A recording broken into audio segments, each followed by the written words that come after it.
வணக்கம் நண்பர்களே. Mitchell Marsh தான் வந்து பாத்தீங்கன்னா ஆஸ்திரேலியாவுக்கு கேப்டன் பண்ண போறாரு இந்த அப்கமிங் T20 வேர்ல்ட் கப்க்கு. ஸோ இது வந்து ஒரு super news for Mitchell Marsh and also in his family. ஏன்னா டெஃபினட்டா வந்து பாத்தீங்கன்னா ஒரு ஆஸ்திரேலியாவுக்கு நீங்க கேப்டன் பண்ணணும்னா அவ்வளவு ஈஸி கிடையாதுங்க. அவர்கிட்ட ஏதோ பொட்டன்ஷியல் இருக்குன்றதுனால தான் ரீசென்ட் டைம்ஸ்ல அவர் தான் கேப்டன் பண்ணிட்டு இருந்தாரு அண்ட் வேர்ல்டு கப்புக்கும் அவர் பண்ண போறாரு.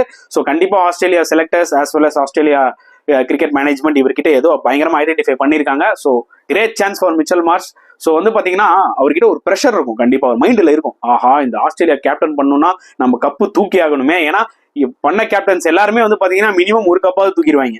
ஆரன் பின்ச்ல இருந்து சரி, பேட் கமின்ஸ்ல இருந்து சரி, இப்ப ரீசெண்டா பண்ண கேப்டன்ஸ் எல்லாருமே பாத்தீங்கன்னா ஒரு வேர்ல்டு ஈவெண்ட் வின் பண்றாங்க. இப்போ இன்ஃபேக்ட் இப்ப ரீசெண்ட் டைம்ல வர எல்லா வேர்ல்டு ஈவெண்ட்டும் ஆஸ்திரேலியா தான் வின் பண்றாங்க. அப்படின்னும் போது அந்த ஒரு ப்ரெஷர் கண்டிப்பா மிச்சல் மார்ஷ் மேல இருக்கும்.